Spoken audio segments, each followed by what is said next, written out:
I'm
the shy type, so calm down. You know I can stand it. The screaming, I don't get it.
Microphone check.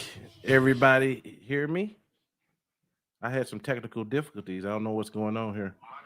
Can you hear me? Yeah, I got you. I got you. What's going on, Alexander? How you doing? How are you? How are you, Joe? Long time no see, as they say. Likewise, likewise. I don't know what happened to my intro. It just hit. I don't know. Yeah, but I don't know. Yeah. Well, welcome everybody back to the show.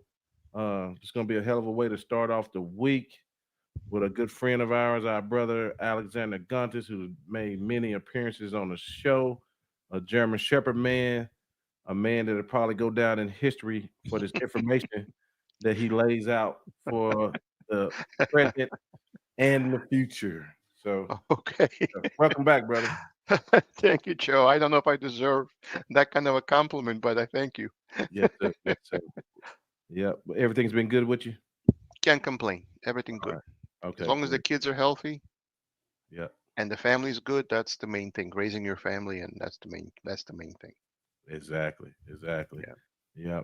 Well, today, guys, we're going to do a podcast um, talking about the training methods, breeding ethics, the impact of vocal movements like adopt, don't shop on the welfare of dogs and things. How so?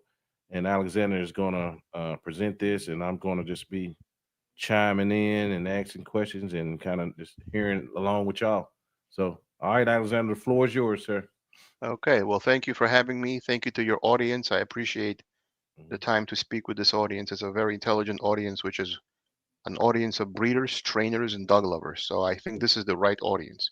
It is. The topic I want to discuss today is animal rights extremism. Now, Mhm. notice I said extremism and not activism. There's a difference. There's a small vocal minority in the dog world right now, and it's hurting dogs.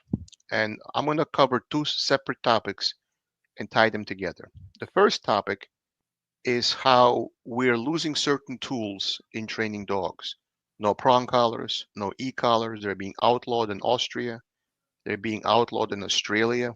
They're being outlawed across all of Western Europe. So trainers have to hide and use prong collars and e-collars in secret because they can actually be fined substantial amounts of money if they're caught using a prong collar or an e-collar on their dog during training. And this extremism in Western Europe will come to the US pretty soon as well, in my opinion.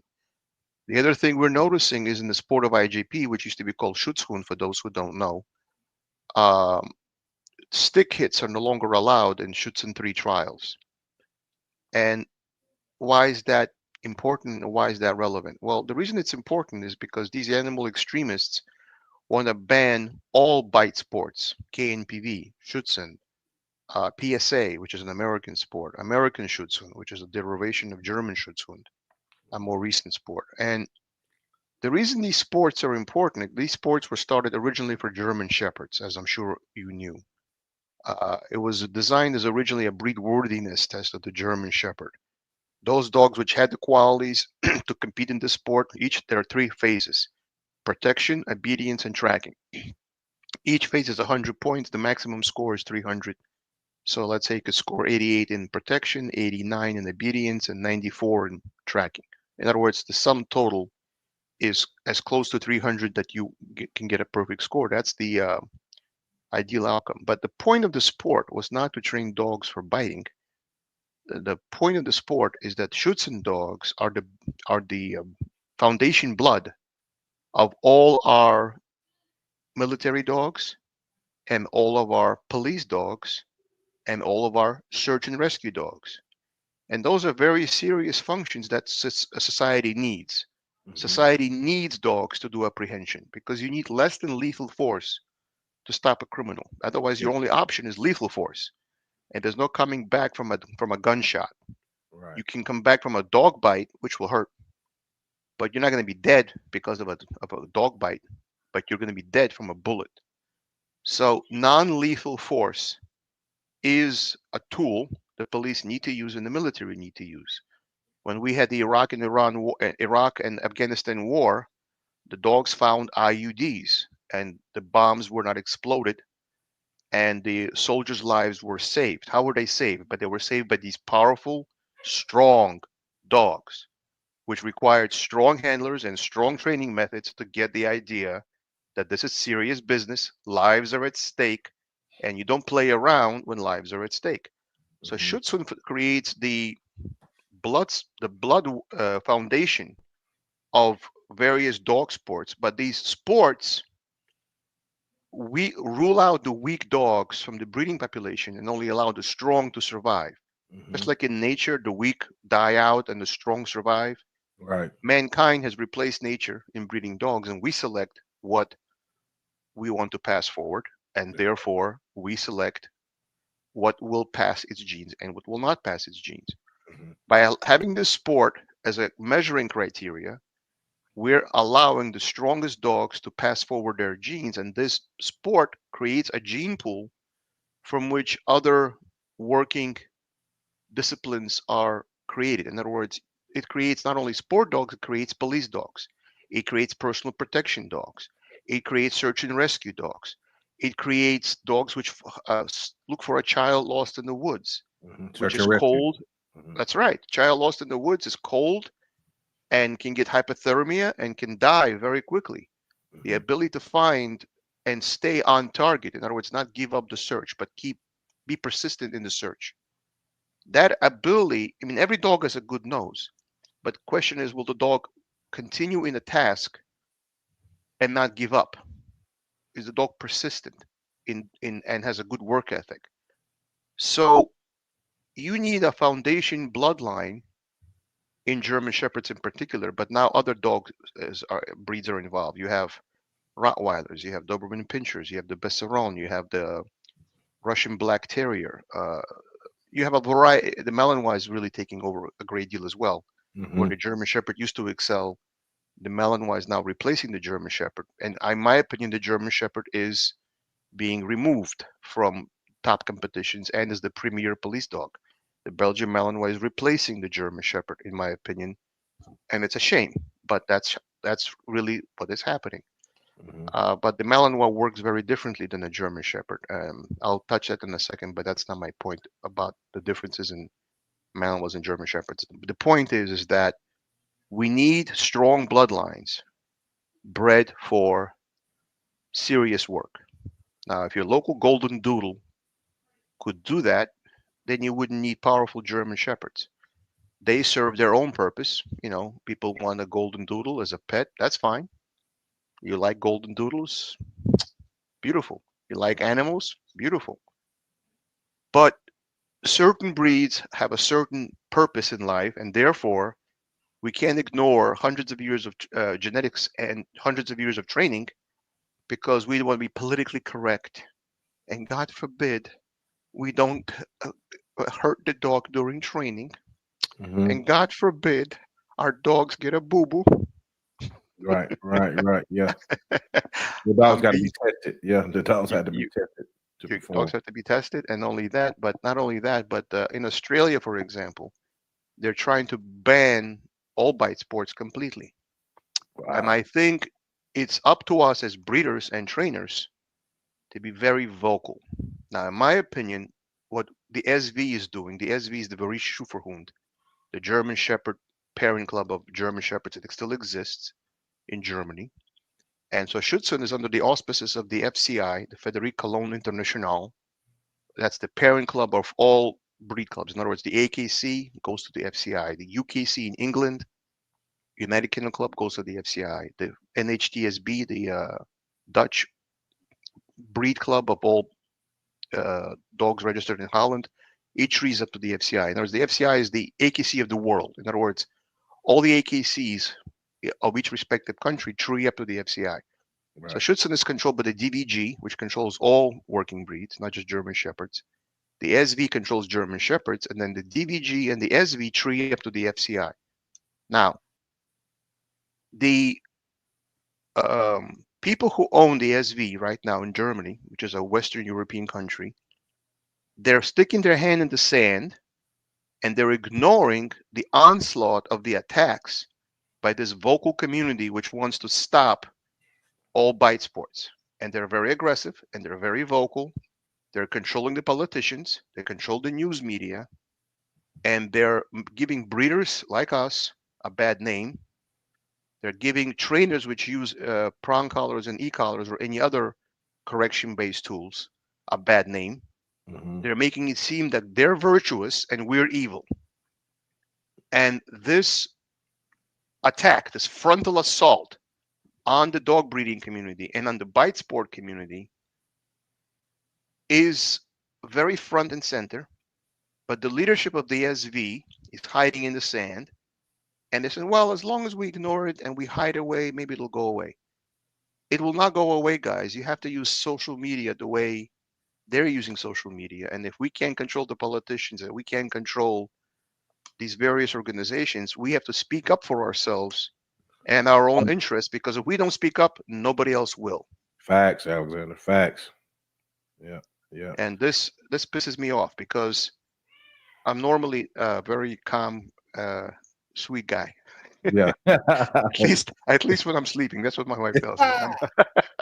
Yeah. Yeah. Yeah. Well, I'm but in all seriousness, so let's talk about each thing a little bit one by one. Training aspects and mhm. adopt, don't shop.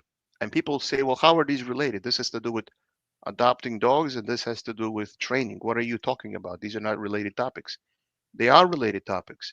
The same extremists which don't want to do correction based training are the very same extremists who claim to be on the side of animal welfare and are in the adopt, don't shop movement.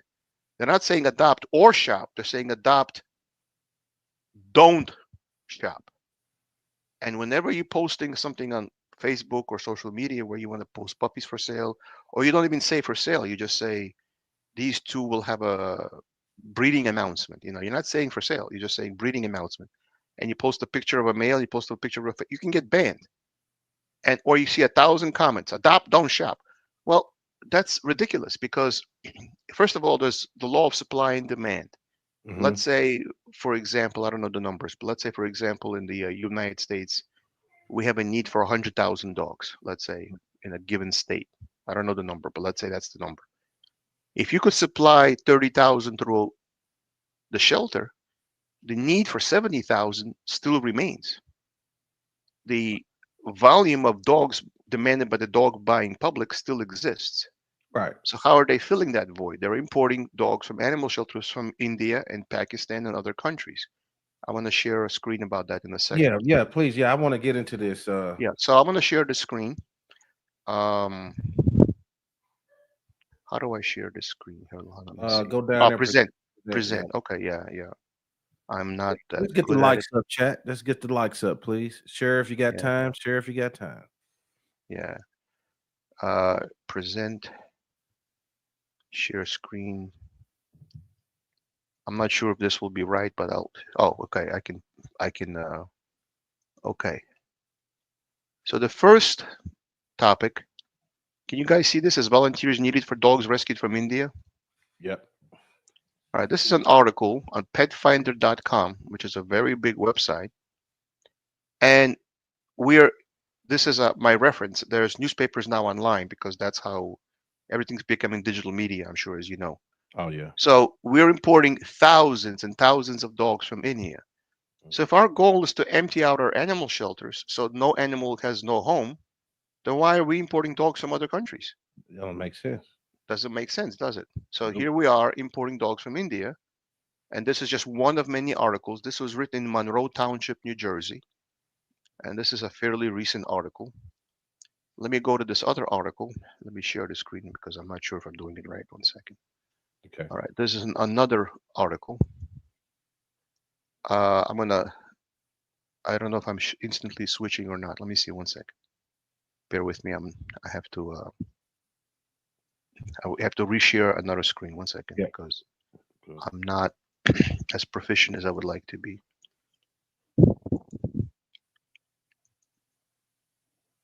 Can everybody see this screen? The U.S. has become a dumping ground for foreign puppy mill and rescue dogs. Can everybody see that screen? Yes, sir. Okay. So we're now importing dogs from the Chinese meat market because in China they eat dogs. I don't know. That's a different culture. I suppose they look at dogs as food, but Hmm. anyhow, that's a whole different story. But the bottom line is, why are we importing dogs from the Chinese meat market into the U.S.? This was written by Fox News. This article. It's an article from 2017. It's still happening today. And this is 2016. 44% of dog owners adopted from their animal shelter. So 44% of all dogs in 2016, which is not long ago, Hmm. were dogs from the animal shelter.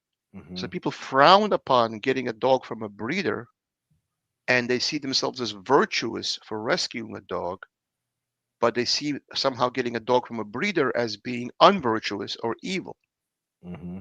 The reality is there's only so many good homes to go around for dogs, and those dogs from the animal shelters are also were bred by a breeder, an unscrupulous breeder, but nevertheless a breeder. Right. So what you're saying is that the dogs from unscrupulous breeders get to have a home, and dogs from well-bred ethical breeders don't get to have a home because there's only so many homes around that will be willing to take dogs. Right. So you're basically encouraging and incentivizing the puppy mill dogs, and you're de-incentivizing breeders. Yeah. So that's exactly what you're doing. Another article I'm going to share. Everybody saw this article, and I'm going to put this in the description. And Joe, I'm sure you can do as well if you want to read this up yourself and Yeah. All of uh, those things. All of get. those are in the description if you want to refer to them, audience. Oh, And yeah, awesome. Alexander, the shame, how shameful they try to make you feel about buying you a well-bred dog. It's like insane. What amazes me is that they're virtue signaling what you should do in your own private life. See, Exactly. I'm not against dogs in animal shelters. I don't want to seem like I'm cruel Exactly. or Yeah. because I have a vested interest in breeding because I'm a breeder that I care about making a profit and therefore I'm speaking about this topic. That's Right. not the case. Hmm. Two of my dogs in my life were from the animal shelter. I rescued as well, but that's because I wanted to rescue, not Hmm. because I was guilted into it. Number one. So there's only three reasons a dog is in an animal shelter. Three reasons. The first reason is a dog got lost and is running around the town, can get killed by a car. It winds up in an animal shelter. That's a dog which is lost and they couldn't find its owner. That's one situation. That's nobody's fault. That dog got lost. So that happens, which is why I encourage everybody to microchip their dog because for a very low cost, you can get the dog identified very quickly. Mm-hmm. But anyhow, so that's the first category. The second category of dogs are dogs which were given up by people who didn't take a dog as serious, but like a plaything, like a toy for the kids. They didn't put any effort into adopting. They didn't research the breed. They didn't research how the dog would fit into their lifestyle. A lot Yeah. of these people are the bargain shoppers. They want a puppy for the lowest possible price, and they will call you to haggle with you on the phone. I hang up on them because I'm producing well-bred dogs. I know what I have. The problem is they don't know what they want or what I have. Any dog will do, and any dog to them is a golden retriever. And they don't understand that if I'm buying a King Corso or a Borbal or a German Shepherd, its temperament and personality is not a golden retriever. Mm-hmm. They think, it's all in how you raise them. No, it's not in all how you raise them. Mm-hmm. There are genetic characteristics tied to that specific breed. Mm-hmm. The way you raise a powerful Mastiff is not the way you would raise a golden retriever. It's a different temperament. It's a more dominant breed. You're You have to have a exactly. more dominant personality to have a more dominant dog. Mm-hmm. Unfortunately, you have people who don't have a leadership ability over that animal, adopting animals they have no business adopting because they don't have the leadership personality that breed demands. Certain breeds demand a more dominant personality to handle them. It's not to say you're a bully. It's not to say you're abusive. It's simply you're demanding a stronger personality for that particular breed. If you can't handle it, be honest with yourself and get a different breed. That's why we have over 150 breeds or Mm-hmm. more. I'm not even sure. I think over 400 breeds at this point. I'm not sure of the exact number, but it's definitely over 150. What I'm saying is get a dog specific to your lifestyle. Right. Like if you're an apartment dweller, what are you doing getting a Great Dane? It's not Right. fitting your lifestyle. Yeah. It's common sense. Mm-hmm. But a lot of people lack common sense nowadays. And so you're getting a big Mastiff, essentially a Great Dane, which is a very friendly dog. But if you piss that dog off, Boy. you'll see it's a Mastiff, and you'll see Uh-huh. the power of the bite and the bite force. Or you have a dog which was I'm going to pronounce it the proper Russian pronunciation, Kavkazskaya Ovcharka, Caucasian Shepherd. Yeah. Ovcharka in Russian is shepherd. So you have Немецкая Ovcharka, which means German Shepherd, or Kakavskaya Ovcharka, Caucasian Shepherd. Mm-hmm. Now that's a guardian breed. It's meant to work independently and meant to kill coyotes. Yep. Okay, and if you, in fact, it can dispatch three coyotes at the same time. Mm-hmm. It's powerful enough. Now, what are you doing with a Caucasian Ovcharka in the middle of the city? It's not for the city. It's a Mm-hmm. big, powerful guardian livestock breed. Yep.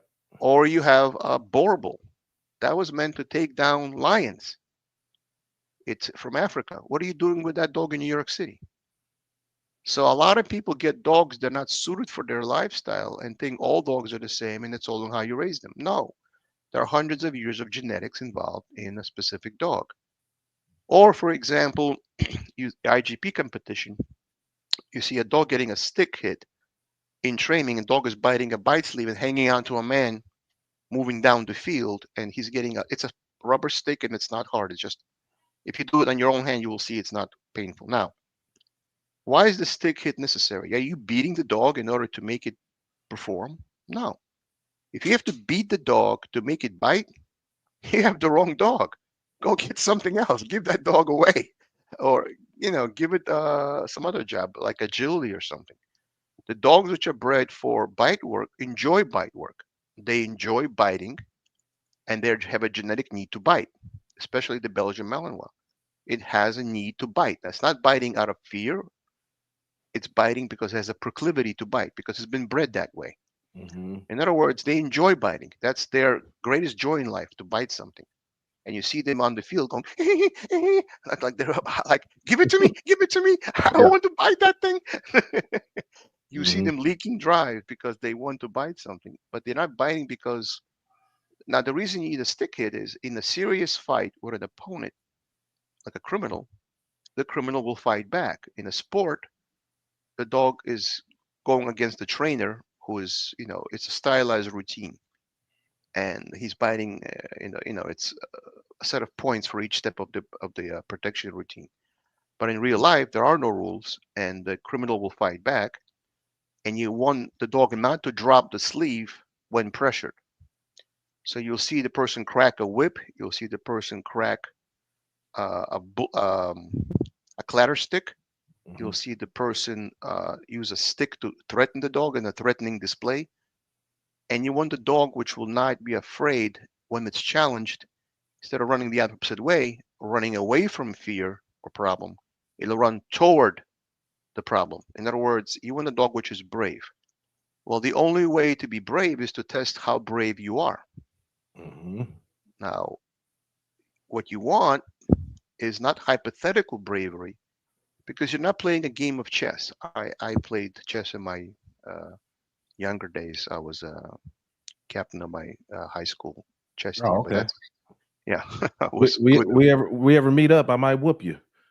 Okay, you're welcome to it. I haven't played in 40 years. I haven't played in Yeah, 40 years, but I don't remember the game very well anymore. I yeah, used yeah. to. We I did. I used to barely really. play anymore as well. Yeah. But what I mean is that in a chess game, it's a game of mind and thinking. Mhm. Now, if you're on a sports field playing soccer or football or basketball, now it's about athletic ability, lung capacity. Your adrenaline is up because the epinephrine, which is adrenaline, kicks in. If you're in wrestling, pain kicks in.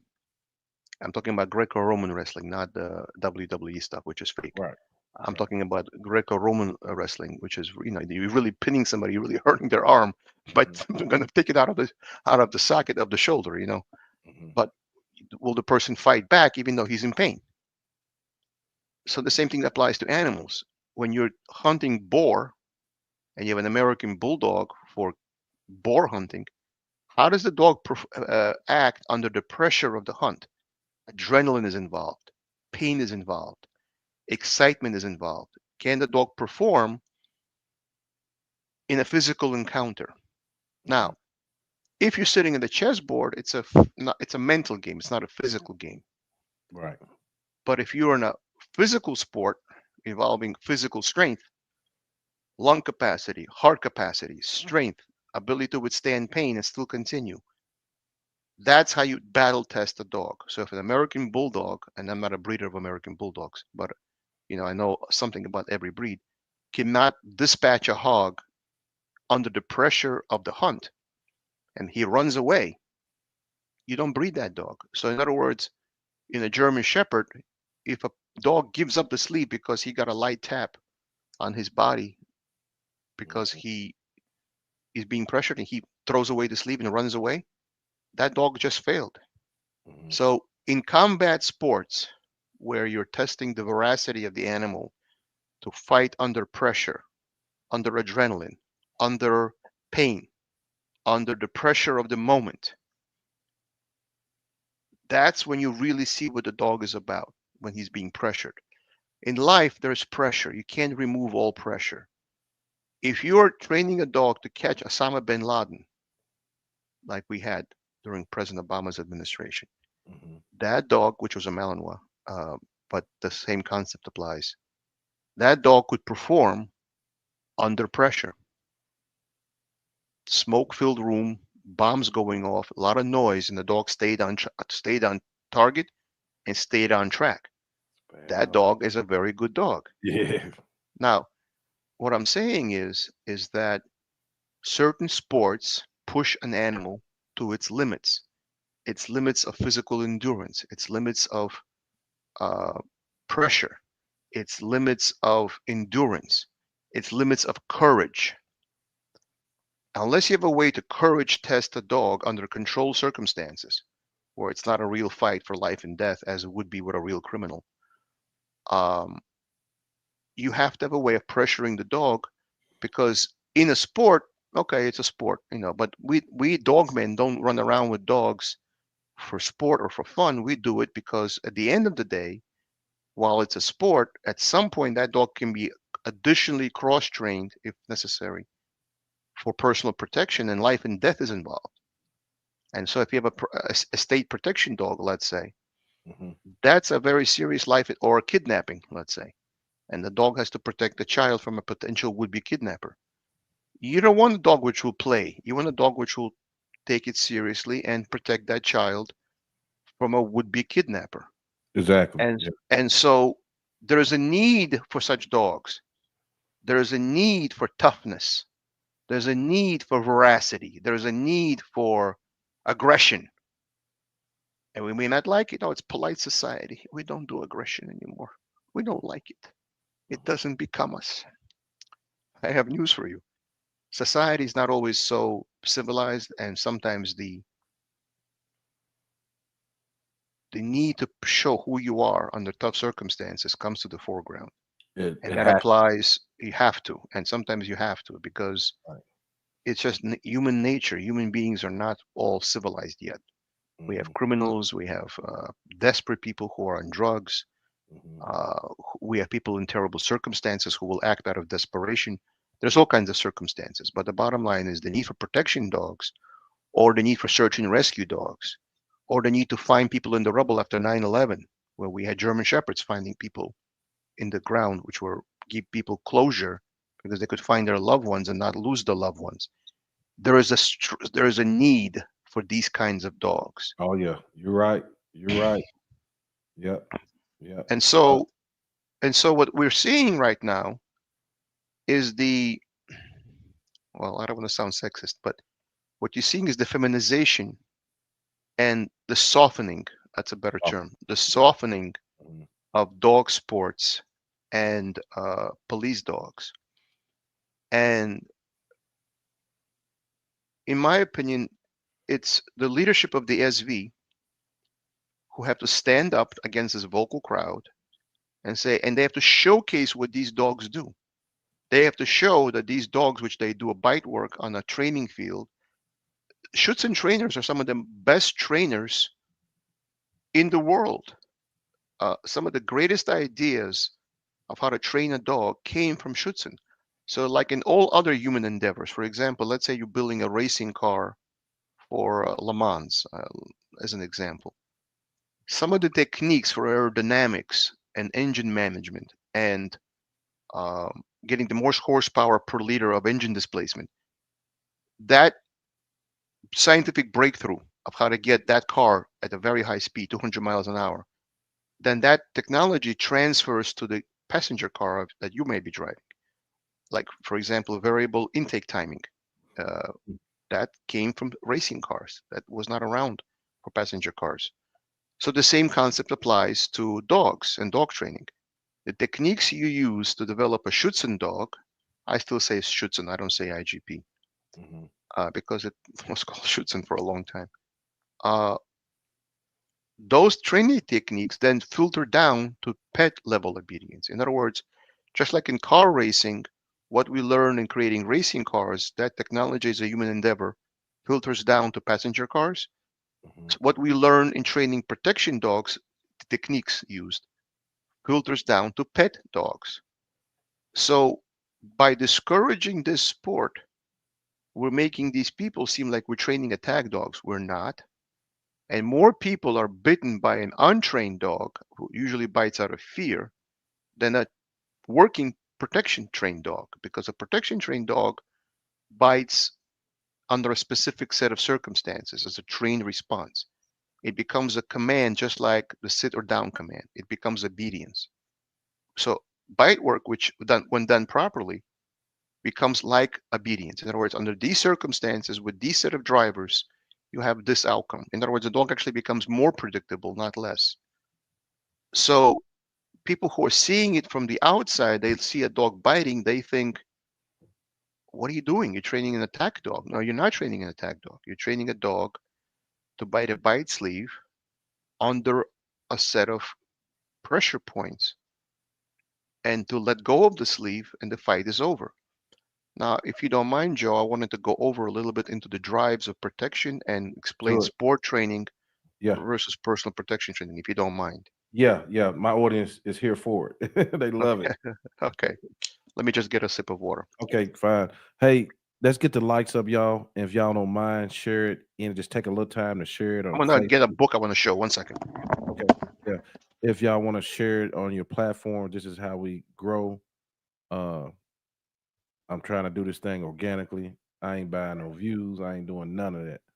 I just like, and that's why we have such a great atmosphere because the people that are here want to be here. I just don't. I'm not just going for just views and just running up numbers just because. I want, I want to make sure I'm right sorry, people. guys. I just want to grab a book. Okay, So no this problem. book, can you see, guys? See it? Schutzhund: Training and Methods by Susan Barwick and Stuart Hilliard. Can everybody see this book? Yes. This is a book from '96, and this was written a long time ago. Mhm. This is a book written by Colonel Conrad Most in 1910. He was a colonel in the Prussian, because remember, Germany was Prussia at that time. It wasn't Germany yet. Mm. This is a book written in 1910, and this was translated into English. This was an army training manual of how to train German shepherds. This Oh. book provided 50 years of methodology of how to train dogs. 50 years. And a lot of the ideas in this book are not wrong even today. So what I'm saying is dog training evolved. We're now training dogs through more positive methods. We used to train dogs based on what was called a dominance theory. In other words, the dog must do it for me because I demand it. I'm in a leadership position over this dog, and the dog doesn't do the command, sit down or come, he's doing it to spite me, or the dog is doing it out of uh, insubordination. You think of yourself as the colonel, and the dog is the soldier. And so the early methods by William Strickland or another well-known trainer, which was uh, William Kohler. Some people pronounce it Keeler. I don't know how to pronounce it. Yeah, K Coleman method. K Yeah. Khoeler. Kohler Hmm. method. Yeah, I have I that think it's book. Col. I think it's Kohler. I don't think it's Keeler, but I'm not sure. Yeah, I think it's. I always learn pronouncing it Kohler. I be But too. anyhow, yeah. But that way of training, which was very popular in the 1950s and 1960s, and a lot of dogs for the movies were trained with his book. He became a movie dog trainer. So he couldn't have been that terrible if he trained dogs for the movies. Hmm. But the method was escape and avoidance training. In other words, you pop the prong collar, push down on the dog's butt, Hmm. and the dog would try to avoid getting a correction by sitting down faster. Or you would yank down on the neck, step on the leash, the dog would be yanked into a down, and that would be a down stay, Hmm. and the dog was yanked into a down. In other words, forced into a down. Or the dog would be called into a recall by pulling it on the prong and pushing it toward you. So the old style, what I call yank and crank methods of the past, were all based on dominance theory. The dog must not get a lure like a toy or food as a reward. The dog must be trained because it must work for you in pack drive. Pack drive means you and the dog are a pack.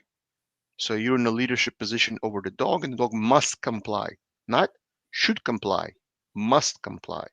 Hmm. And this is a very militaristic approach to dog training, and it's been disproven.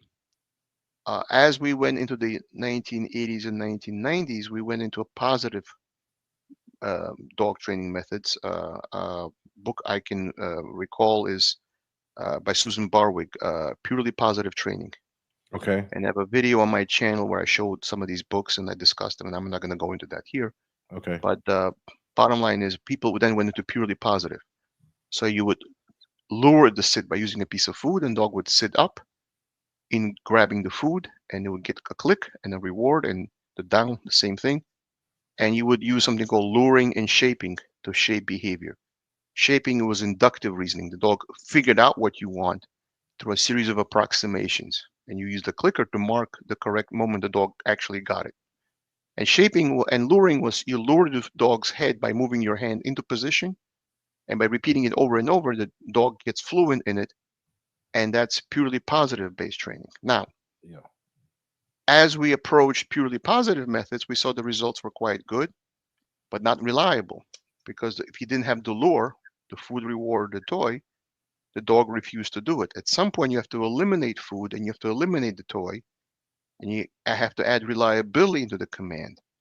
Now you combine methods, which is called balance training, where the dog is taught the behavior through luring and play and food, But then once the dog is fluent in the behavior but refuses to do it, then you correct the dog for not doing it. But now you know he knows why he's being corrected. He's being corrected for not doing something he had hundreds of repetitions to do that. In other words, the dog is, you're being fair to the animal because it's not correct an animal for something it doesn't know. It's only fair to correct an animal for something it does know. So that's why the earlier methods were, in my opinion, not fair to the animal, because the animal can't comply with something it doesn't understand. And you see a dog in a trial, like in the 1980s, you see videos converted from VHS to DVD and then uploaded to YouTube. You see the dog walking like this, very, its head down, its ears down, very submissive, like not happy, not enthusiastic. And you see dogs now, they're happy. They're moving up, down, they're prancing, they're bouncing. They're happy to do this work. Their training methods have evolved. Now, correction-based training still has its place. Correction-based training is designed to put reliability into a dog which has been positively trained otherwise. And this combination of correction-based training and positive reinforcement-based training, that's called balanced training. Balance, yeah. Okay. That's now a lot of trainers call themselves balanced trainers. Now, right. The problem is that there's dog training, like commands, sit, down, come, from the front into the heel position, called the flip finish. Called the finish, in other words, from the front into the heel position on the left side. It's called the finish. The about turn, the left turn, the right turn. Let's watch some of that a little bit. I want to show that video. 1 second. Okay. Sounds good. So people know what I'm saying, because I don't know if people are familiar with this or not. I'm not really sure. So I'm gonna just give people a little taste. Right. So we're gonna share this video. Okay, I got it. Here we go. Bam. We're gonna go. I don't know if that works.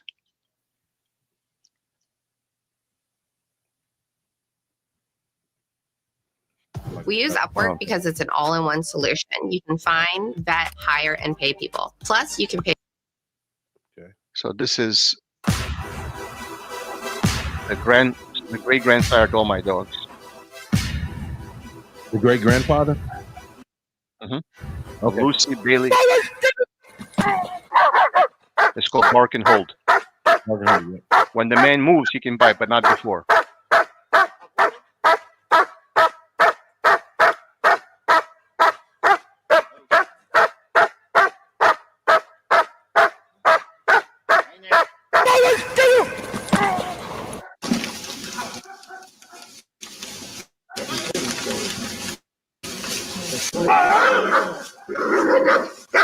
Now, that's a dog doing a protection routine. It's fully under control. Now we're going to show a dog doing all three parts. This is Dex van Lupus Alpha, the son of Wukan van Perot, the 2016 world champion. Okay. This is a dog I sold to my friend Kevin, who is in the video. And we're gonna share it from the beginning. And this is a dog doing tracking. This footstep tracking is part of the sport of IGP, and it puts a dog on a scent and trains the dog to follow a scent. Every time he finds an article, he'll go into a down, and the owner will indicate that he found the article by displaying it to the judge. Oh, gotcha. He went into a down to indicate he found the article.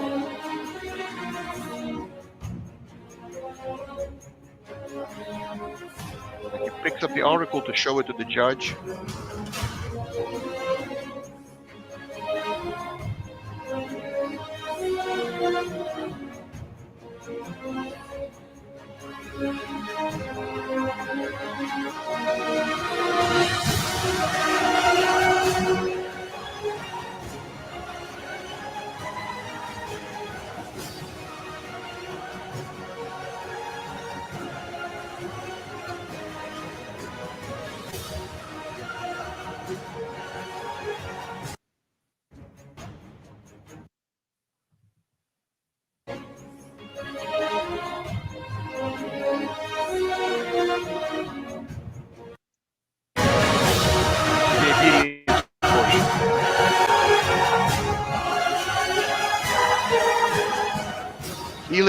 changing pace. It's like he's maintaining a heel despite the change of speed of the owner. Right.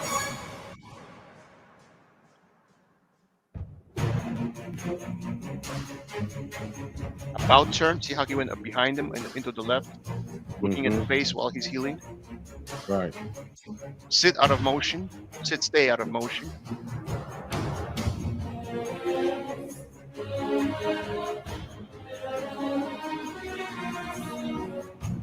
Returning to the dog.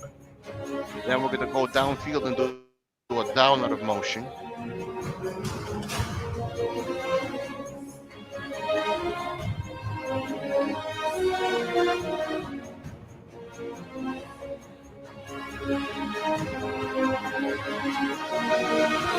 Out turn.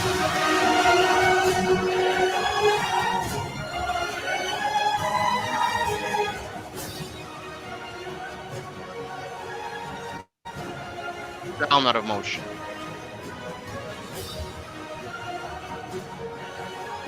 And then you'll see the dog doing stand stay. So I did sit stay, down stay, now a stand stay, followed by a recall. And then you're going to see the dog doing tight work. You see the stick hits? He's actually not hitting him, but he's pretending to hit him. Right.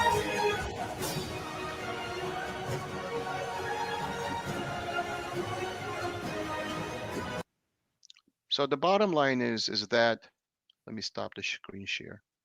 Okay. The bottom line is this is a demonstration of a dog in all three phases of IGP. That was a Schutzhund 1 level dog. That was not a Schutzhund 3 level dog. Now Schutzhund 3 level dogs then meet each other and compete for the Bundesprogen, the German national championship, or the world championship, or they might be in a club level trial and not in a national level trial. The amount of work it takes to train a dog to that level is about 3 years of work. So what you see is a 20-second video on YouTube or something. That was 3 years of training to show you that 20-second, 30-second training montage. People see these kind of videos and they say, "Oh, I can do that. That looks easy." But people don't understand what's involved. But the bottom line is that's a dog trained both through corrections and positive reinforcement. If you notice, he put a ball under his arm, which acted as the target for the dog's eyes. He's looking at the ball under the arm, and when he heals looking at the ball, it looks like he's looking at his face. Right. And then he releases the ball as a reward because the dog is high in prey drive and likes to tug with the toy. So the dog is working for the toy, even though it looks like. So what I'm saying is you selectively breed for dogs with high prey drive because a toy reward is meaningful to such a dog. A dog with low prey drive, that toy is, I don't care. In other words, but a dog which has high prey drive, that is a reward that the dog really wants. So now, getting back to protection training. So first you have to explain drive and drive thresholds.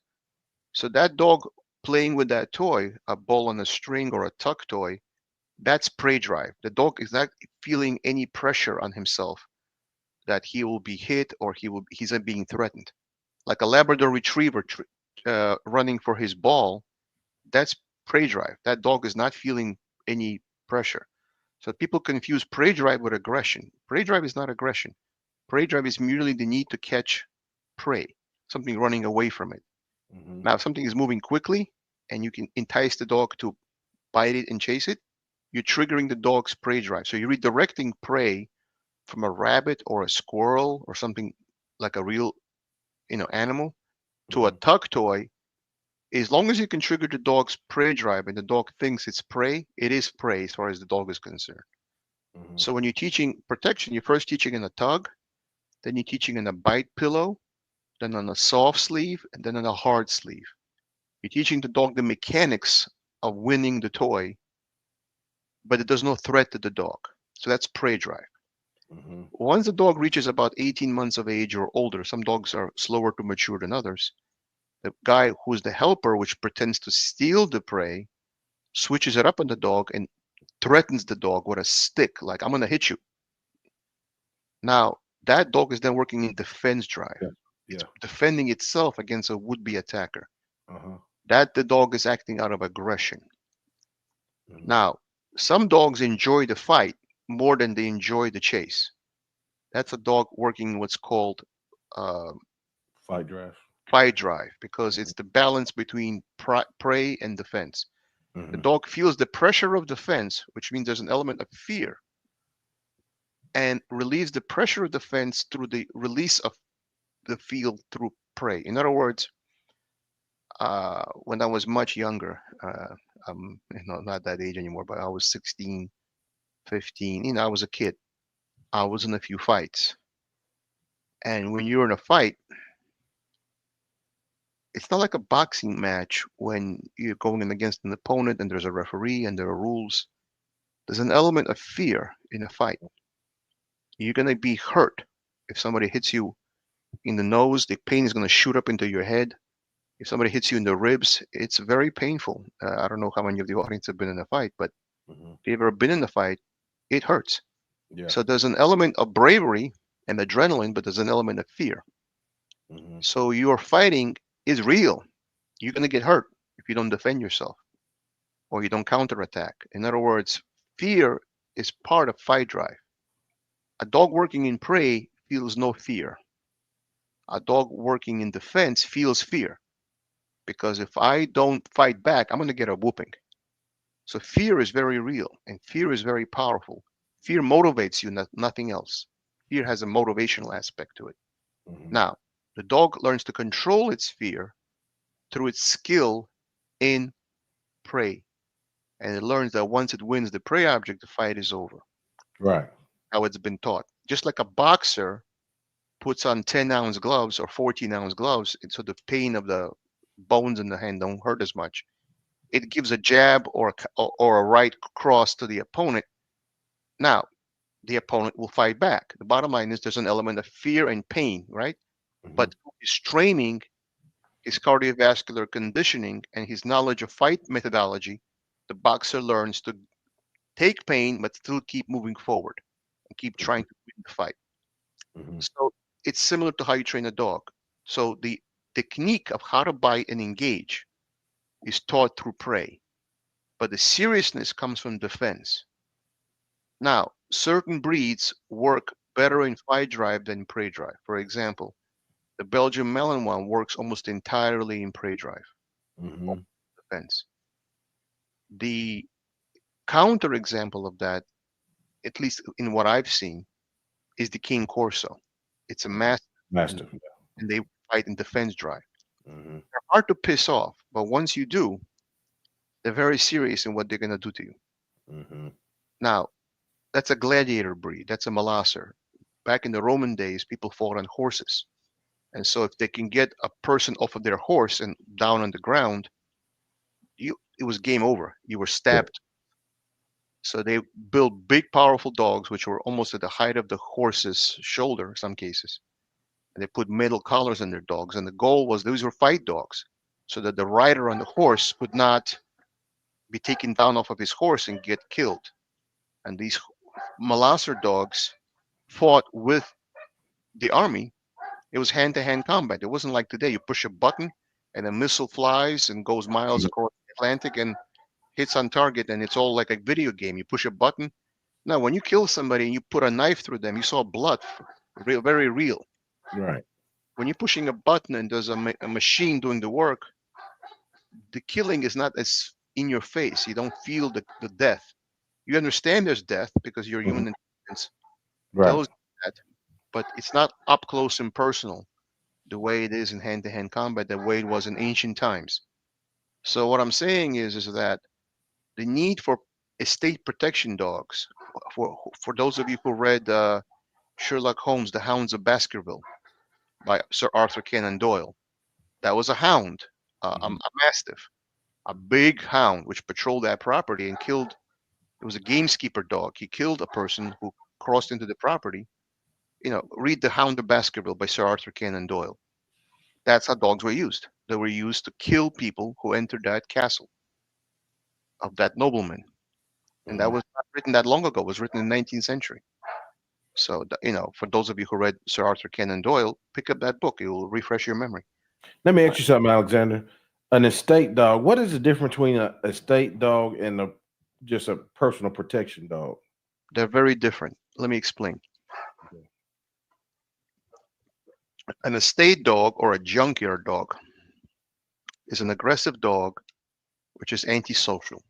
When he's a puppy, and you do what's called a Volhard puppy test, you want to see which dog hides when they enter a different room and which dog runs up to you and is showing courage and wants attention from a human being and they like human interaction.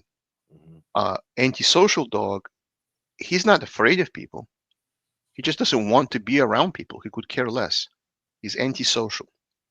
So that dog is not working for the human. He's working through territorial aggression of protecting a certain territory. And he's working out of his need to show his aggression to something because he has no other outlet in his life. A personal protection dog is very social, is bonded to the owner, has a relationship with the owner, and offers protection up close, like a personal bodyguard. An estate protection dog works at a distance from the owner, protecting the property but not the person. So a personal protection dog is a very dog which works in close quarters and it loves the owner. A state protection dog doesn't give a damn about the owner. All he wants is one person to feed him, and nobody else can touch him because he's antisocial. Yeah, I hear he's a very indiscriminate biter. Correct. He will just bite because you pissed him off, and it doesn't matter if you're a member of the family. You're not the one who feeds me. I don't care about you. I'm going to bite you. Right. So it's a very rare dog, which can be a junkyard dog or a personal estate protection dog. A personal protection dog is a highly trained personal bodyguard, which has a relationship with that family and every member of that family. A state protection dog or a junkyard dog could care less. Now, so they're very different dogs, and certain breeds are not, like for example, a German Shepherd is not really meant to be a state protection dog, but a Caucasian Ovcharka might be because it's works a boundary and it protects the sheep flock, and anything crossing into that boundary is fair game. It's a coyote, you're dead, man. Yeah. Because you're crossing my boundary. This is my territory.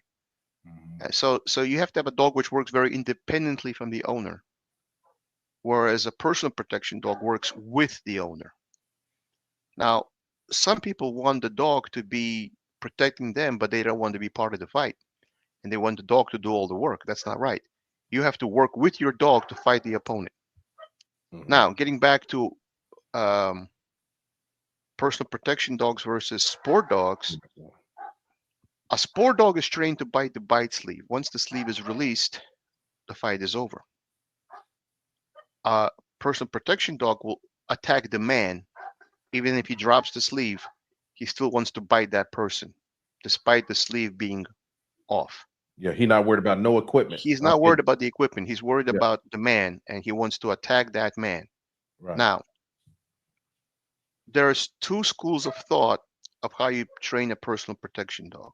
Okay. The first school of thought is you put the dog into defense right away as a young dog. You make him distrust everybody and have suspicion for everybody. And that dog will attack because it's working out of the idea that you're going to hit him before he hits you. You're mentally changing the dog. Could have been very friendly initially, but you're converting him from being a friendly dog to being a very aggressive and suspicious dog. That's very old style training. That's not how dogs are trained nowadays, but that's how dogs used to be trained. There's a podcaster on YouTube from the former Czechoslovakia who advocates this style. I'm not going to mention him. I think your audience knows who I mean. Yeah, I'm sure he's listening. I know they do. Oh, of course, of course, of course. I don't know if he does or not, but the bottom line is that this approach of putting the dog into defense very quickly and early in its life can ruin a dog if the dog doesn't have the nerve strength to handle so much pressure at such a young age. Now, the old East German dogs from East Germany, when it used to exist, the DDR dogs, as they say, they were very high defense drive dogs. They didn't have any prey drive almost, but they had a lot of defense. Now, the problem with a highly defensive dog is, now that takes me to the topic of drives versus drive thresholds. People don't understand what that means. Let's say I have a dog which is highly defensive, but has low thresholds. This dog sees the world as I'm constantly in fear of something, and I better lash out before they attack me. That's your classic fear biter, or Yeah. dog which takes a cheap shot at a person's leg, like a little chihuahua, and then runs back to the owner and hides behind the owner. That's a dog with high defense but low thresholds, Mhm. because it takes nothing to trigger that dog. It triggers like that. Now you could have another kind of dog, like a big King Corso, very stoic dog, very powerful. He knows he's powerful. He knows he's strong. And he has high defense drive genetically because he's a mastiff. They were bred that way. But he's not going to attack on the slightest provocation. It'll take a while to provoke him before he acts that way. So Mhm. now that's a dog with high defense drive but high thresholds.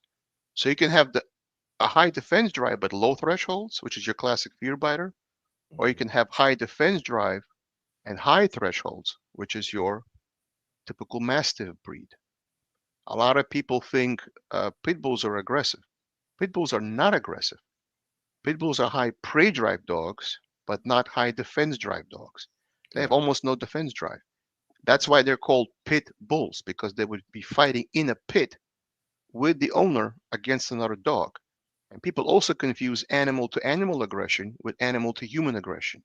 So people assume that if a dog is aggressive to another dog, it'll automatically be aggressive to people. That's not true. They're You're completely right. different things. Uh-huh. They're completely different things. A dog can be aggressive to animals and not be aggressive to people, or vice versa. A person can be aggressive to people but not be aggressive to animals. Hmm. This is true. So Yeah. people understand aggression. There's different kinds of aggression. You have territorial aggression. You have aggression competing for a mate and the right to reproduce. That's a different kind of aggression.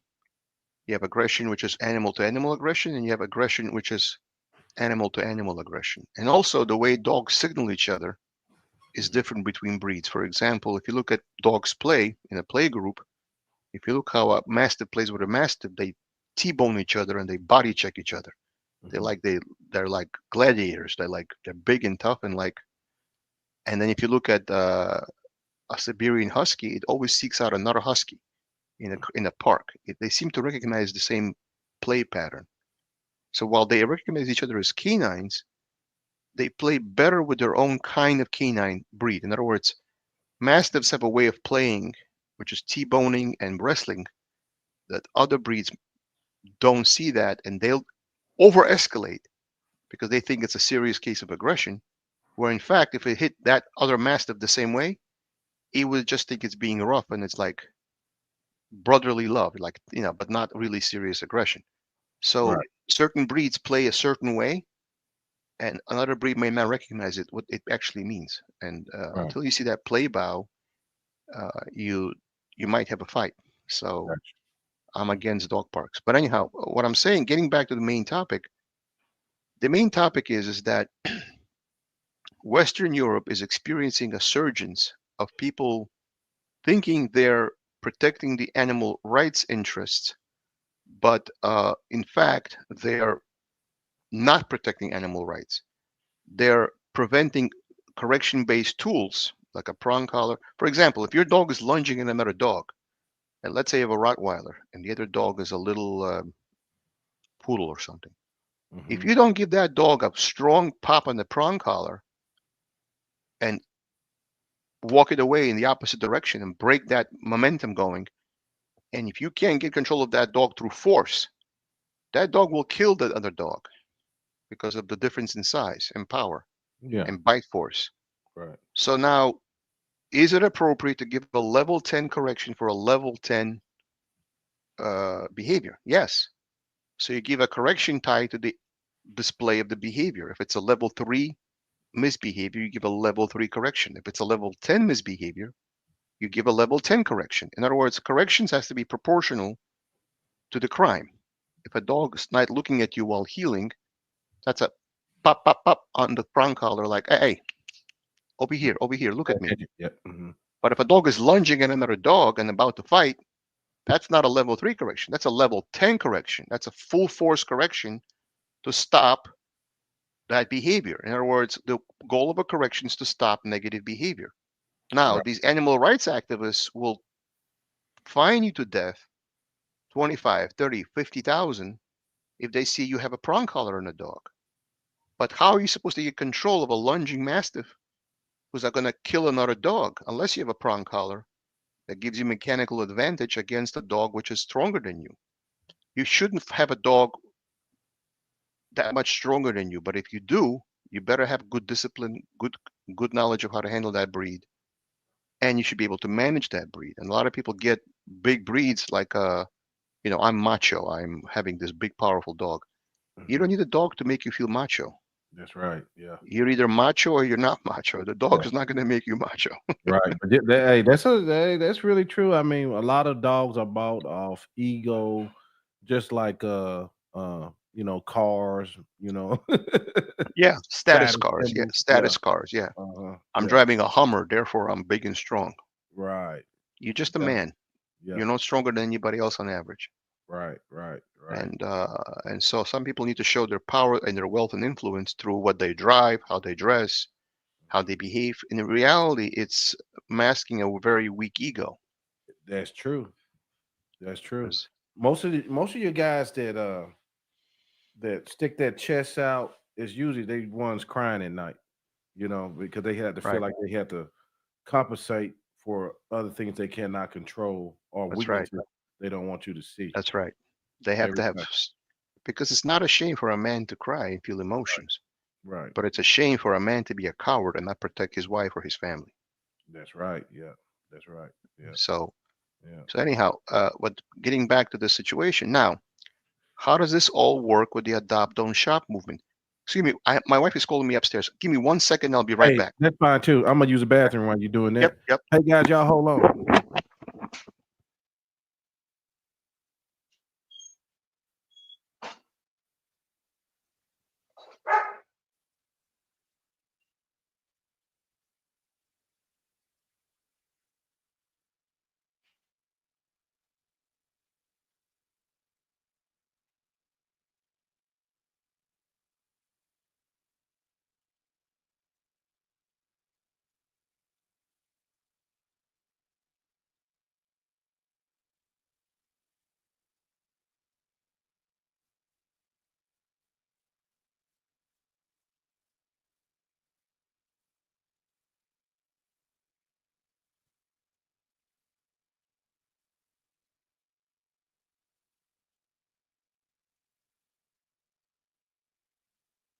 All right, let's get the likes up.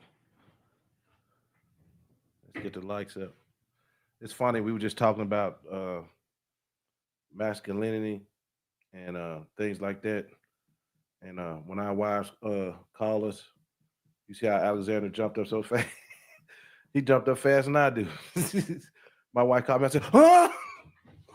What you say?" Oh man, what's going on, chat? Your wife called you, think your mama called you, sometimes. All right. I'm back. Sorry about that. Me too. I'm sorry too as well. Yeah. Yeah. Getting back to the adopt, don't shop movement.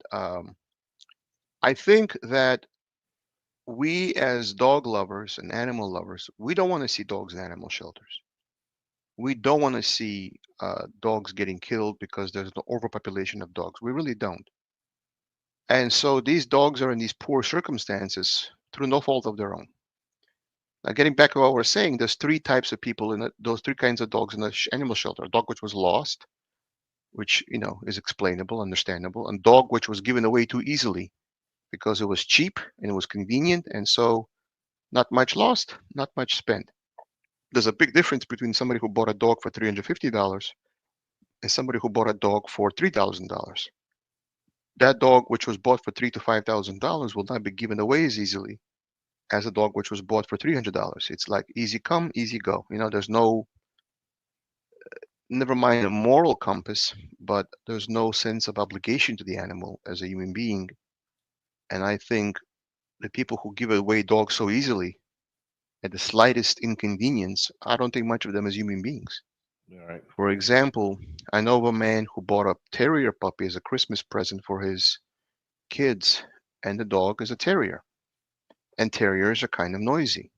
Mm-hmm. All of a sudden, 4 months later, now it's a 6-month-old puppy and it's yapping, "Pa, pa, pa, pa, pa, pa," yap, because that's what the terriers do. And he had to be on the phone through his job and be in conference calls, and that noise of the terrier was a nuisance to him. So what did he do? He took that 6-month-old puppy, which only 4 months ago supposedly he loved, took it to the animal shelter, and the dog was put to death for what? For being a noisy terrier? Right. When in fact there were other solutions. He could have hired a dog walker. He could have put the animal in a play group, like a puppy kindergarten, like doggy daycare. Mm-hmm. He could have put a bar collar on the dog. If, Mm-hmm. if that's also an option. But the bottom line is the dog had no right to be killed for being a noisy terrier. Terriers are noisy. But so that puppy, which was supposedly a cute little puppy, was given away and its life was ended. And it's a horrible thing that people think that the lives are disposable. And these are animals' lives, not human lives. But what kind of a human being are you that allows dogs to be killed for no reason other than the fact that it's inconvenient for you and you no longer can take care of that animal? Well, you should have thought of that before buying that animal. Right. They don't Right. ask to come into our lives, we bring him into our lives. Right. And so I have no regard for such people. I think they're the cruelest people on this world. Now, the third group of people, the category of dogs, which winds up in an animal shelter, are very aggressive dogs. They have a bite history. They may have bitten a child, they may have bitten their previous owner. And that animal staff can't possibly evaluate every dog in front of them because they're giving you the best guess they can based on a limited time to observe the animal for 5, 10 minutes because they have hundreds of dogs to look after. They can't give you a true personality assessment. That dog, which has a bite history of its previous owner, winds up in your home. You don't know what's going on, and that dog will bite your child. Yep. And you didn't raise that dog, and you don't know what is going on with that dog mentally or through previous experience. Maybe the dog didn't have trauma. Maybe the dog was a spoiled brat, which never got a correction in its life. Mm-hmm. Getting back to training and corrections can prevent dogs from being in animal shelters. Right. If you give a dog a correction for misbehaving, a sharp correction, one time, the dog will understand, hey, hey, he means business. I better not do that Mm-hmm. because there are consequences. That dog will not misbehave again. The bottom line is because people are afraid to give corrections because they think a prong collar is cruel, these are the very same people who have no solution because there's no prong collar, there's no corrections, there's no tools. Then we'll give the dog away to an animal shelter because the dog starts to run their life and they become out of control. Well, whose fault is it that you don't know how to handle the animal and you didn't educate yourself of how to do proper management? Mm-hmm. A lot of people call me for dog training, and I say to them, what are you looking for? Well, he steals from the countertop, he counter serves, he lunges through the front door and pulls me down the steps. I said, that's not obedience. Obedience is sit down, come. That's obedience. I said, what you have is behavior management problems. So there's Right. behavior management and there's a formal obedience. They're not the same thing. People Right. think obedience and management of bad behavior is the same thing. It's not. But the bottom line is, if people knew how to, a VCR comes with instructions, but a dog doesn't come with instructions. I think it's incumbent upon breeders to educate their buyers on how to manage a puppy. There's a very good video on Learberg.com. Not that I'm affiliated with them, I'm just mentioning their name, called Your Puppy 8 Weeks to 12 Months. I buy a copy for every puppy I have and I give it with the puppy because it's cheaper for me to spend 60 bucks or 50 bucks, whatever it is, and give them a video and have them watch it a week before the dog arrives than to have a puppy return back to me and have an unsuccessful outcome. So I think breeders should maybe spend 50 bucks and give a dog training cassette or DVD or whatever you call it. I'm the old school. I say cassette. I'm showing my I'm showing my age. Yeah. Like back when Yeah, I grew put up, it your was finger VHS. push Yeah, it. yeah, yeah, yeah. I'm showing my age. I said cassette, Yeah. but you know what I mean. In other words, Yeah. Yeah. whatever the media is, streaming, DVD, VHS, whatever, it doesn't matter. The bottom line is it's important to get information into people's hands of how to raise a puppy.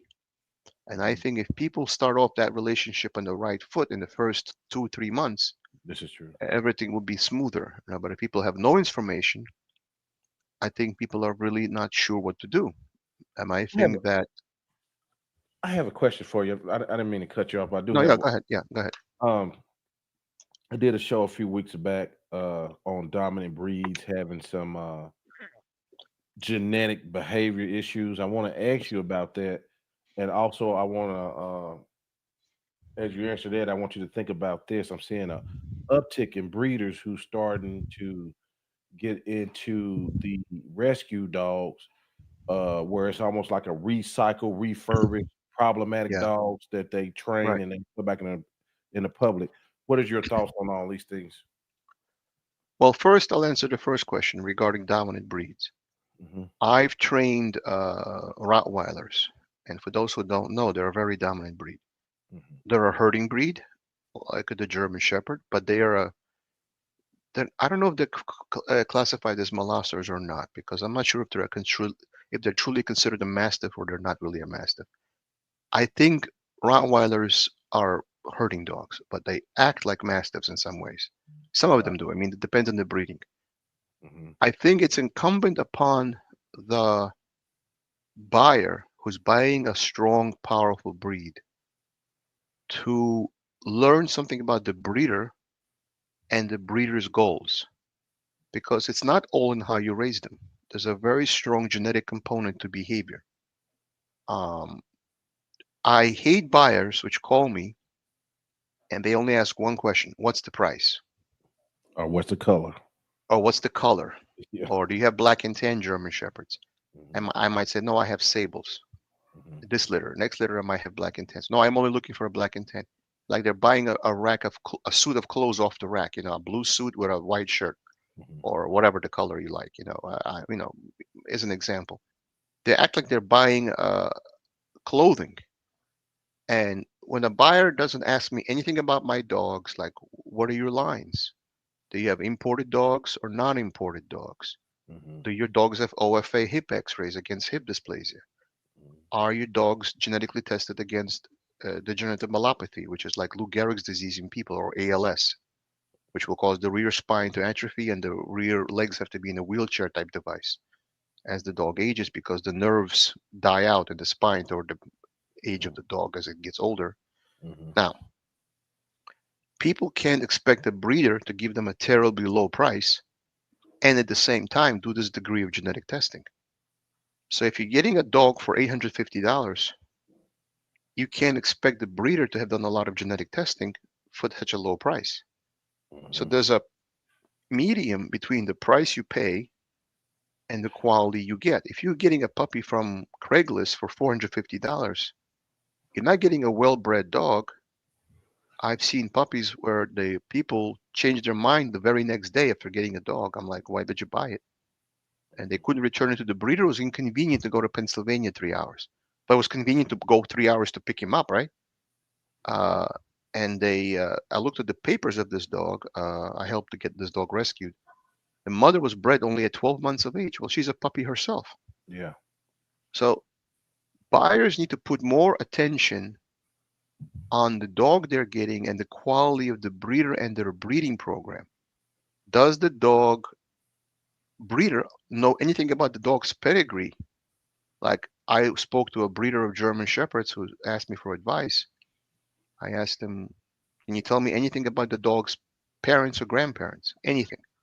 Now, this is not a normal uh, customer. This is a breeder. So I expect a higher standard from such a person. He couldn't name me the grandparents of his own dog. Not one. Mm. I'm like, what are you breeding? So I think part of the problem is we must educate buyers into not being a rush. The problem we have right now in society, we have this instant gratification society, and people treat breeders like vending machines. You put in a Yeah. coin, and out comes a soda pop. That's how a vending machine works. Now, they want puppies all year long and on demand. When they want it right now, and they want it immediately. Mhm. Well, that doesn't work that way. Females come into heat only twice a year. every 6 months, and a good breeder usually lets his female dogs rests in between heats. It's too much on the female's body to pump out puppies after puppies after puppies. She's not a machine. She's a living thing, and she needs to be shown love and be a part of the family, and not just live in a cage pumping out puppies. Mm-hmm.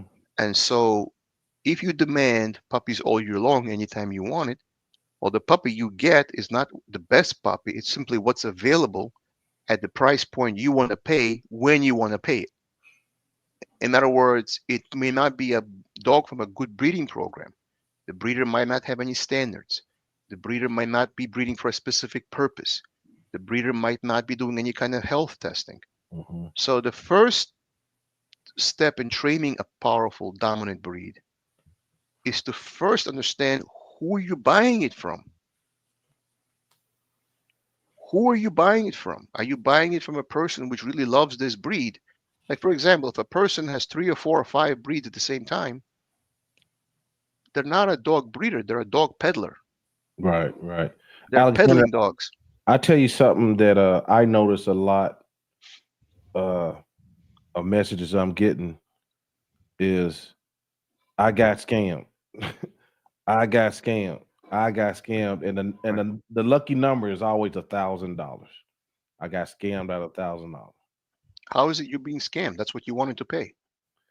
I had a guy that called me today. We did a FaceTime. He said, out of 6 breeders, you were the only one that would allow me to do a FaceTime as you walk through your dogs. Right. Yeah. I talk to customers all the time who want a puppy from me. And they message me on Facebook, what's the price? I don't answer them because I have a link. I can't talk about price on Facebook, as you know. Facebook, Yeah. getting back to Facebook, Facebook is stopping breeders from advertising puppy sales. Yeah, they shutting it down. Yeah. They're shutting it down. And Facebook has a major contributor in the form of PETA. PETA is this animal rights association, and they're out of control, man. Mhm. It's one thing to advocate for animal welfare. I'm an animal lover. I advocate, but they're very aggressive. Mhm. They're very vocal. They control local politicians.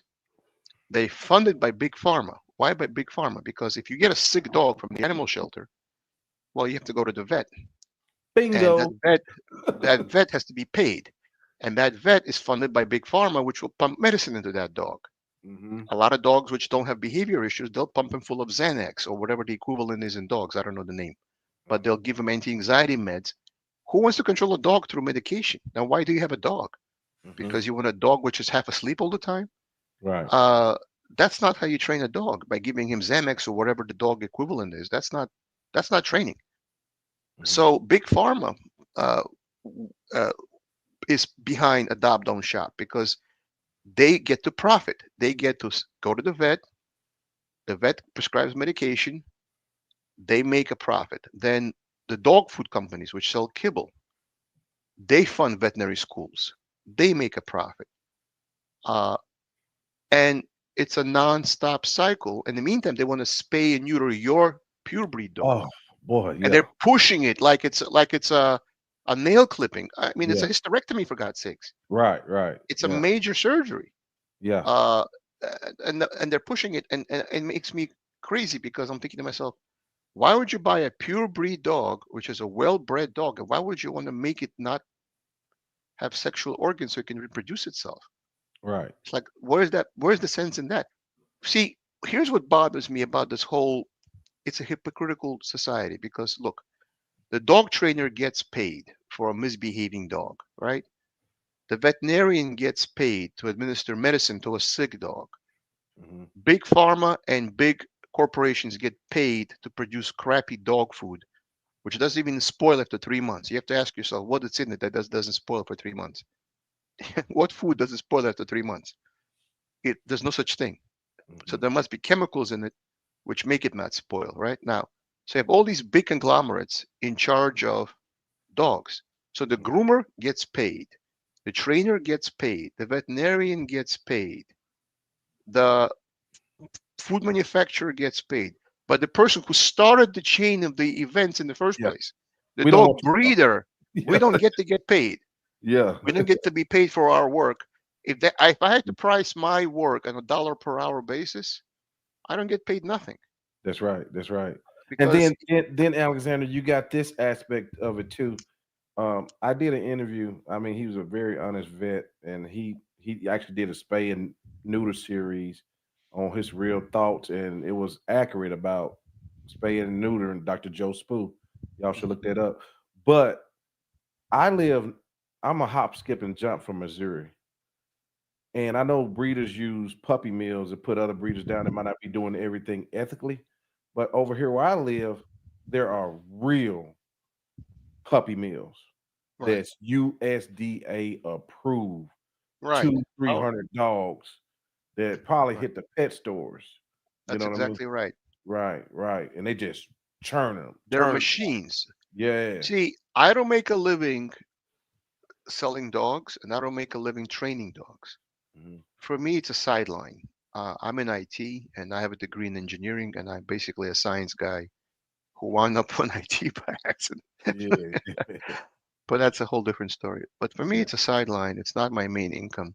exactly. But Yeah. when you becomes your main income and you don't want to work a job, well, you can only have so much price per puppy, and therefore you need a certain number of puppies pumped out to give you an income that you can live on. In other words, if you're only charging 1,500 a puppy, because that's for them a high price. Mhm.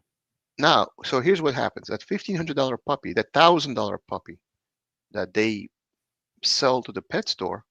I had a friend of mine who's a girlfriend of my wife. She knew her since she was a little child. They grew up together, but they're not sisters, but they're lifelong friends. She bought a golden retriever puppy from a pet store in Brooklyn, New York. And her name is Anya. I said, how much was this puppy? I was 5,000. curious. $5,500. Yeah, you guessed it.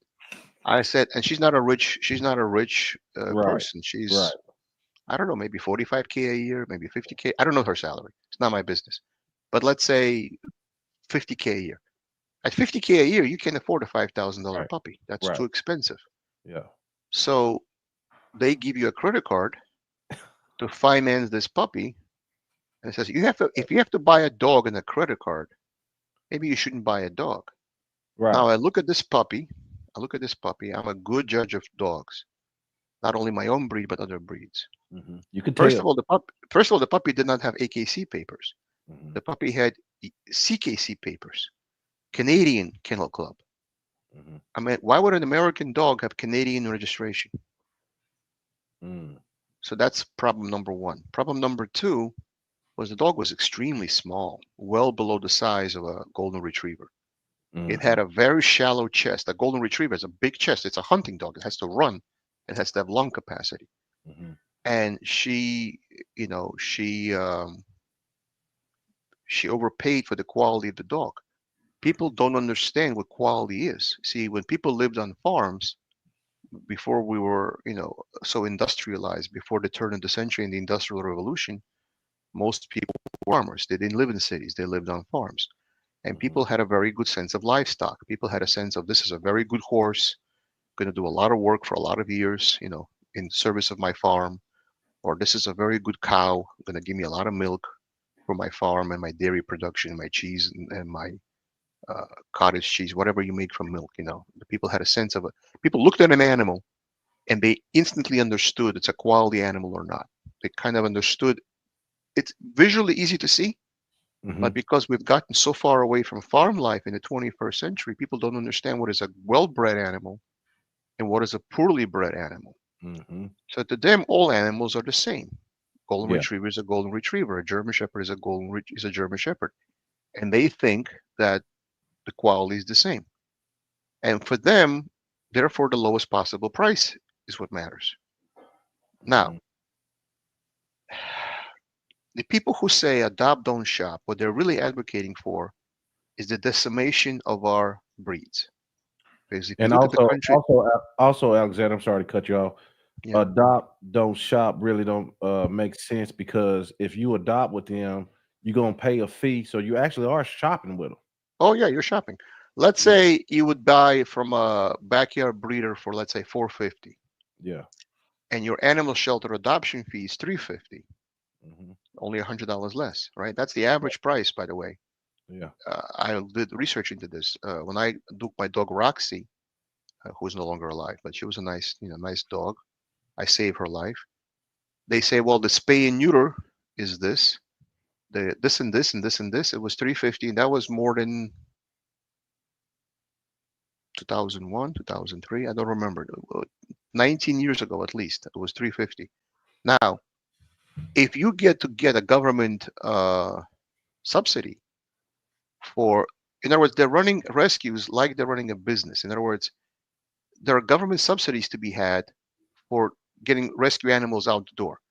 So if you were going to pay 450 for the animal and you wind up paying 350, but you get a government subsidy, then you're actually making more money through the subsidy and the sale than if you sold the animal for 450, which was your target price anyhow. So this is really a different business model. It's not really adopt, it's really sell. And even if you're truly adopting from a shelter, which is truly just a shelter, Hmm. well, you're not adopting because those dogs were raised by a breeder. Maybe it was a breeder which breeds in bulk, uh, a puppy mill, but it's still a breeder, nevertheless. Yeah. So you're saying buy from the puppy mill breeder versus the ethical breeder. Hmm. So see, in cars, there's something called a Carfax. Right. People can get a Carfax report and they get a sense of what the car is, maintenance records and all that. So there's something like a benchmark of some kind of a reference point. So if you're comparing a Toyota Camry against another Toyota Camry, you can compare by mileage or by service records. You have something to go by. In my opinion, the Carfax for dogs is the OFA database, ofa.org. You Hmm. go in, you put in the dog's information. Dog doesn't have hip and elbow x-rays in the parents. That's your Carfax for dogs. Don't bother buying from that breeder. There's no hip and elbow testing. So what kind of Right. quality are you getting?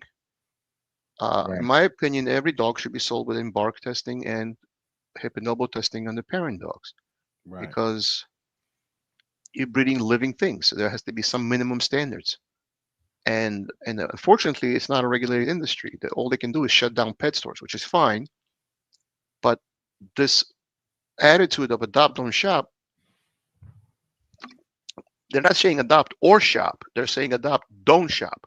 Yeah, that's what What they're they're really saying. saying is adopt from, because those dogs in the animal shelter didn't just get there. They got there from a puppy mill breeder. That's how they got there. Hmm. Uh, And also, Alexander, you got to point out too that I was reading the article. I had actually pulled it up, and it says here it's the article from uh the it's called Mutts and Purebred Dogs in Shelters. It says the percentage of purebred dogs in shelters is commonly reported to be around 25%. But you could find some articles where you can see that the more it's not just a pure breed problem. Um, the most of the dogs that hold that population are pit bulls and chihuahuas, and now designer breeds are hitting the shelters right, like crazy. You right. know, Well, because part of it, people bought dogs during the COVID crisis. They were lonely yeah, and they bought dogs, and now they're returning dogs. But that's part of the problem. The other part that of is. the problem is they're looking for dogs which are cheap. I Mhm, think the problem is dogs which are too cheap. mhm. And as a dog becomes very popular, they produce more and more. And it's like any other supply and demand. Once you have too much supply, you got to drop the price to make it sell. And then Yeah, when a dog becomes too cheap, its life becomes nearly worthless. yeah, And I think that's the problem. People value life based on the price they pay. right. And it's a shame, but that's how our lives, that's how people think. And it's not right, but that's how it is. Mhm. Now, what I will say is that these people who are adopt don't shop, they don't really understand what the hell they're talking about. Let's say they have a child lost in the woods where time counts and the ability to save that child's life counts, Mhm. and the child will get hypothermia. You tell me, would you rather have a bloodhound, one of the best tracking dogs ever produced, look for that child, or a trained German shepherd, like I showed you the video dog was tracking Mhm. and has a trained nose and a trained response? Or would you rather get the dog from the animal shelter because any dog will do? They're all the same. They're all good. Mhm. They're all, it's all Mhm. how you raise them. There are no Right. genetic characteristics which are unique for a specific purpose.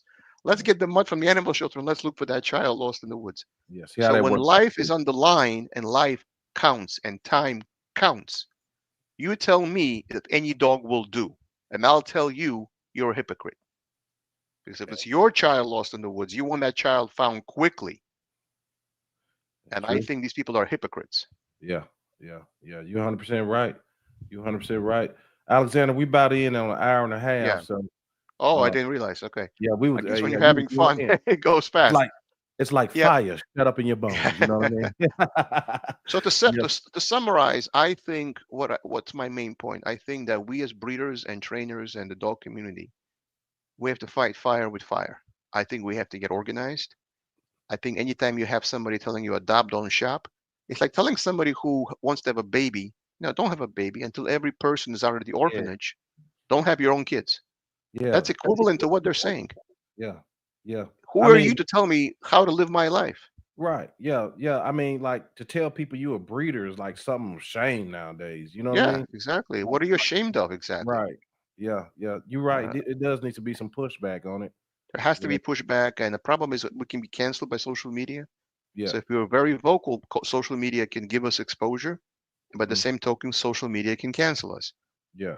But I think that without pushing back on the tools you can use for training, on not stopping dog sports, which produce police dogs and service dogs, Mhm. on not pushing back on this adopt, don't shop virtue signaling, I think we as a community owe it to ourselves because we're all in business for ourselves and we're all in business to make money.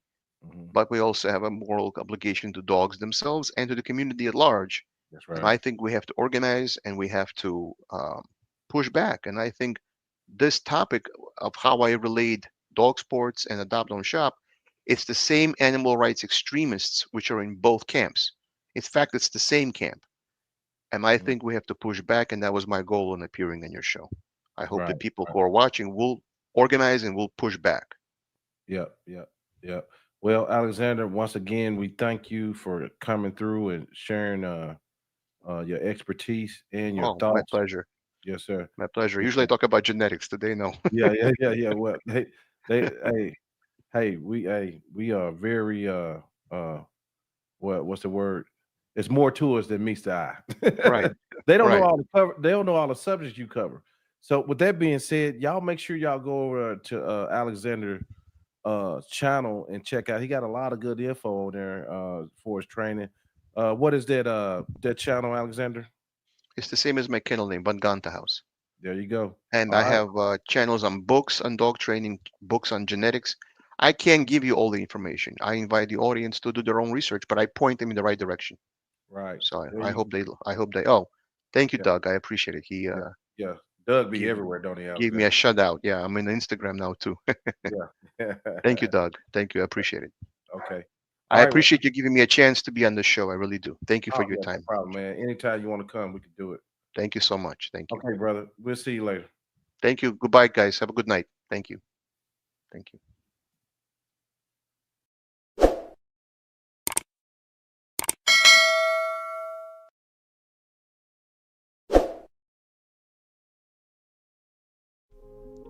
And that wraps up another episode of the Von Ganta House YouTube channel. Thank you for being part of our German Shepherd community. Remember, you can stay connected to us beyond the podcast. Find us on all the major media platforms by searching for Von Ganta House, whether it's Instagram, Facebook, Twitter, or YouTube. Just hit that follow button or that subscribe button to join the conversation and get the latest updates. If you have a burning question or want to apply to be a guest on our show, we would love to hear from you. Simply shoot us an email at vongantahouse@gmail.com. And if you are a business interested in becoming a sponsor, reach out to us at the same email address at vongantahouse@gmail.com. For more resources, exclusive content, puppy reservations, visit our website at vongantahouse.com. We have blogs and articles you might enjoy as well. It's your go-to destination for everything German Shepherd and working dog sports related content. Thank you once again for tuning in. We can't wait to speak with you again, where we explore the fascinating world of breeding, training, genetics, and our wonderful breed. Look forward to hearing from you.